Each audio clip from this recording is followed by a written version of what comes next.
Alhamdulillah, wassalatu wassalam ala rasulillah, wa ala alihi wa sahbihi wa man walah, wa ba'd. Chers frères et sœurs, nous continuons ensemble la méditation de Hadith Qudsi et nous allons voir aujourd'hui un hadith rapporté par l'imam al-Bukhari, rahimahullah ta'ala, d'après Abu Huraira, radiyallahu anhu, le messager d'Allah sallallahu alayhi wa sallam a dit, قال الله, Allah a dit, ثلاثة أنا خصمهم يوم القيامة. Il y a 3 personnes dont je serai l'adversaire au jour de la résurrection. رجل أعطى بي ثم غدر. Un homme qui a donné son engagement en mon nom, puis l'a trahi. ورجل باع حرا فأكل ثمنه. Un homme qui a vendu un homme libre et a consommé le fruit de sa vente. ورجل استأجر أجيرا فاستوفى منه ولم يعطيه أجره. Et un homme qui a employé un salarié, a obtenu de lui ce qu'il voulait et ne lui a pas versé son salaire. Comme vous venez de l'entendre, ce hadith renferme une menace sévère contre toute personne qui se rend coupable d'une de ces formes d'injustice ou de toute autre injustice semblable. En effet, certains savants ont expliqué que ces 3-là ont été mentionnés en raison de la gravité de leur action, qui est une injustice évidente.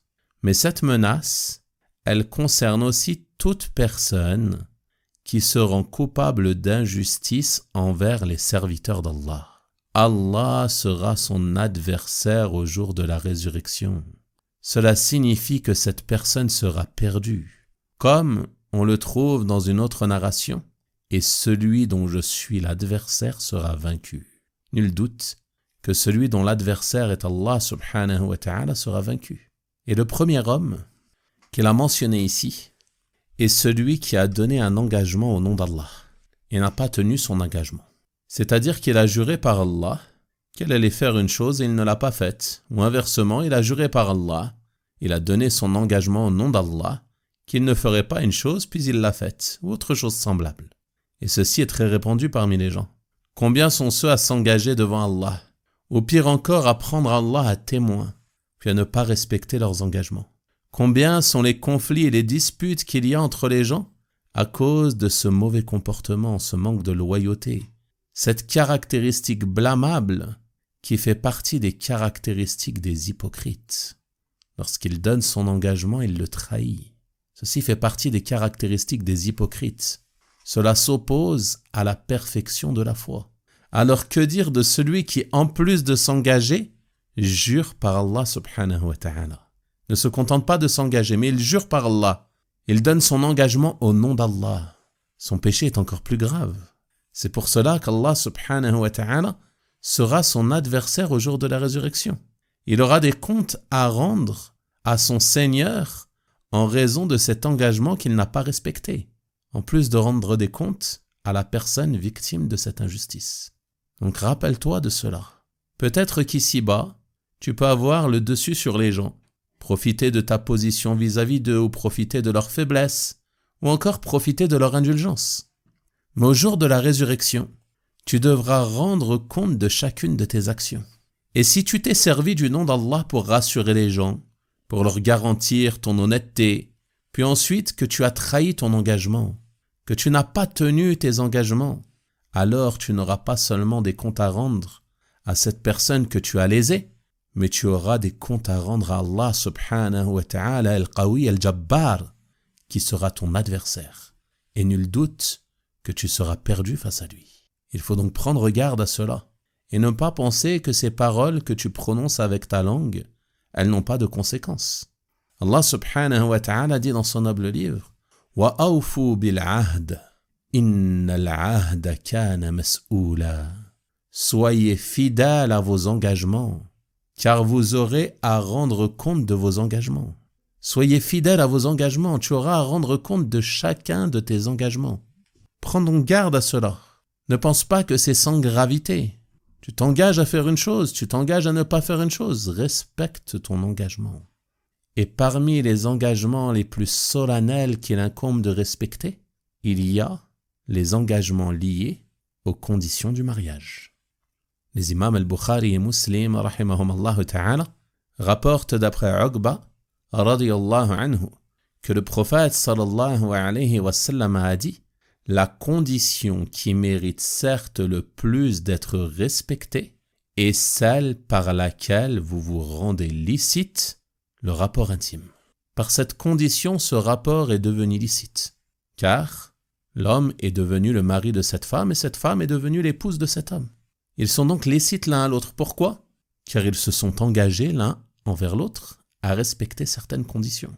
Et combien sont ceux à faire de belles promesses lorsqu'ils souhaitent se marier, à prendre de nombreux engagements, puis une fois leur objectif atteint, ils s'empressent de les trahir, wallahu al-musta'an. Ceux-là auront pour adversaire Allah subhanahu wa ta'ala au jour de la résurrection, s'ils se sont engagés en son nom à respecter ces conditions. Donc vous voyez que l'affaire n'est pas à prendre à la légère. Si des conditions ne te conviennent pas, ne t'engage pas. Marie-toi avec une autre personne. Combien de problèmes surviennent suite à cela ? Combien d'hommes se plaignent de femmes qui ne veulent pas respecter les conditions auxquelles elles se sont engagées ? Et combien de femmes se plaignent d'hommes qui ne veulent pas respecter les conditions auxquelles ils se sont engagés ? Combien de questions et de plaintes parviennent à ce sujet ? Donc ceci, mes frères et sœurs, est un sujet sur lequel il nous incombe de nous réformer, de nous remettre en question et de prendre conscience que lorsqu'on s'engage, surtout dans ce domaine, l'engagement est une chose sérieuse. Cessez de penser que les paroles sont des choses légères et insignifiantes, non. Certes, elles sont légères sur la langue, elle les prononce facilement. Mais tu auras des comptes à rendre pour chacune d'entre elles, pour chacune de ces paroles que tu penses insignifiantes. Elles sont notées. مَا يَلْفِظُ مِنْ قَوْلٍ إِلَّا لَدَيْهِ رَقِيبٌ عَتِيدٌ. Il ne prononce pas une parole sans avoir un observateur auprès de lui prêt à l'inscrire. Tu auras des comptes à rendre sur tes paroles. Donc prends garde à cela. Le deuxième homme mentionné dans ce hadith est celui qui a vendu un homme libre et a consommé le fruit de sa vente. C'est-à-dire qu'il a réduit un musulman libre à l'esclavage, en le vendant et le privant ainsi de sa liberté. Et nul doute que ceci fait partie des plus graves formes d'injustice. Et c'est pour cela que celui-ci aura pour adversaire Allah subhanahu wa ta'ala au jour de la résurrection. Le troisième homme est celui qui a employé un salarié, a obtenu de lui ce qu'il voulait et ne lui a pas versé son salaire. Le salarié a réalisé entièrement la tâche pour laquelle il a été employé, mais son employeur ne lui a pas versé son salaire. Et ceci est aussi une injustice. Et c'est comme s'il l'avait réduit au statut d'esclave en réalité, car il a profité de lui, profité de ses services et il ne veut pas le payer. Et si tu emploies quelqu'un pour un travail, quel qu'il soit, tu as pour devoir de lui donner le salaire convenu. Il est strictement interdit de le priver injustement de son droit. Lui, il a accompli le travail convenu. Donc, tu dois lui verser le salaire convenu. Le prophète sallallahu alayhi wa sallam a même ordonné dans un autre hadith de verser au salarié son salaire avant même que sa sueur n'ait séché. Qu'est-ce que cela signifie ? Cela signifie qu'il convient de s'empresser de lui verser son salaire, ne pas retarder. Beaucoup de gens, en raison de leur avarice, en raison de l'attachement à l'argent, l'amour des biens de ce bas monde, dès qu'ils doivent sortir de l'argent, ils ont du mal. Donc il fait tout pour retarder. Il sait qu'il va le verser au final, mais il retarde. Demain, je te donnerai plus tard. Inch'Allah, la semaine prochaine. Il a, mais il ne veut pas donner. Il retarde. Par amour des biens de ce bas monde, par attachement aux biens de ce bas monde. Ils seront ainsi coupables d'une grave injustice. Et combien sont ceux, parmi les personnes ayant des commerces ou des entreprises, à léser ainsi les frères et sœurs qu'ils emploient à leur service, à ne pas leur donner totalement leur salaire, ou à retarder le versement de leur salaire, ou voire même à les priver totalement de leur salaire, wal-'iyadhu billah. Et ceci est une grave injustice. Il est obligatoire de respecter avec les salariés les conditions convenues et leur verser le salaire du travail qu'ils ont effectué. Et médite ici sur la parole d'Allah subhanahu wa ta'ala dans ce hadith, a obtenu de lui ce qu'il voulait. C'est-à-dire que le salarié a réalisé la tâche pour laquelle il a été employé. Il a fait son travail. Et donc lui aussi, l'employé, il doit savoir qu'il ne mérite son salaire que s'il réalise correctement le travail pour lequel il a été employé, de la manière qui lui a été demandée. Car il y a aussi beaucoup de gens parmi les employés qui sont négligents aujourd'hui. Ils trahissent leurs employeurs, ils trahissent leurs patrons, ils ne font pas le travail demandé ou alors ils en font le minimum. Et ceci est une forme de trahison.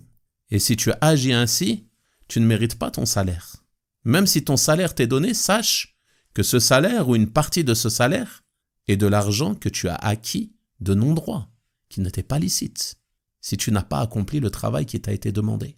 Donc cet argent est pour toi de l'argent haram. De la même manière que l'employeur ne doit pas léser ses employés et leur donner le salaire convenu une fois le travail effectué, l'employé aussi, il ne doit pas léser l'employeur et il doit effectuer les tâches demandées. Si tu as accepté de faire certaines tâches, si tu as accepté de faire certains horaires, si tu as accepté d'accomplir certaines missions, tu dois tenir tes engagements. Sinon, tu ne mérites pas ton salaire. Et prends garde à ne pas profiter de l'absence du patron ou de l'employeur pour rester à ne rien faire durant tes heures de travail. Car si l'employeur ne te voit pas, sache qu'Allah subhanahu wa ta'ala, lui, te voit. Il est as-sami' al-basir, al-raqib, al-shahid. Il t'observe et il te voit. Et tu auras des comptes à lui rendre pour cela. Donc en résumé, on voit à travers ce hadith l'obligation de respecter ses engagements, de respecter ses contrats, que ce soit les engagements ou les paroles que tu prends auprès des gens, ou alors auprès des organisations, ou alors les contrats de mariage, les contrats de travail, les contrats de vente, et ainsi de suite. Tous les engagements que tu prends, il t'incombe de les respecter. Et les trahir fait partie des péchés pour lesquels tu auras des comptes à rendre à Allah subhanahu wa ta'ala. Et si tu as pris un engagement au nom d'Allah, et que tu ne l'as pas tenu, que tu l'as trahi, alors Allah subhanahu wa ta'ala sera ton adversaire au jour de la résurrection. Et celui dont il est l'adversaire sera vaincu. Il sera perdu. Nul doute qu'il sera en perdition, wal'iyadu billah. Et on a vu aussi l'obligation de respecter les droits des travailleurs et des salariés, l'interdiction de profiter de leur travail sans leur donner le salaire qu'ils méritent en retour, car ceci fait partie de l'injustice. Et de manière générale, ce hadith nous avertit contre le danger de l'injustice. Comme on l'a vu dans un précédent hadith, Allah subhanahu wa ta'ala s'est interdit l'injustice à lui-même et il l'a rendue interdite entre nous. Donc tu dois prendre garde à ne pas léser tes frères et sœurs, que ce soit dans leur bien, dans leur personne ou dans leur honneur. Et rappelle-toi que celui qui est victime d'injustice, son invocation est exaucée. Entre son invocation et Allah, il n'y a aucun voile. Donc toi, tu prends peut-être cela à la légère, tu es injuste envers certaines personnes, et tu penses que c'est insignifiant. Mais celui-ci souffre de cette injustice. Et la nuit, il se lève pour invoquer contre toi. Puis tu vois des malheurs te toucher et tu ne sais pas quelle est la cause de cela et tu te plains et ainsi de suite. Ceci est le résultat de ce que tes mains ont commis. L'invocation de l'opprimé, elle est exaucée. Prends garde à cela. Et rappelle-toi également que tu auras des comptes à lui rendre au jour de la résurrection. Peut-être que les efforts que tu fais durant ce mois béni, ils seront pour lui. Ils seront pour ceux envers qui tu as été injuste. Tu fais durant ce mois de nombreux efforts dans les bonnes actions pour te rapprocher d'Allah subhanahu wa ta'ala. Et il se peut que ces bonnes actions soient au profit de toutes les personnes que tu as opprimées, de tous ceux envers qui tu as été injuste. Comme l'a dit le prophète sallallahu alayhi wa sallam dans un autre hadith rapporté par l'imam Muslim rahimahullah.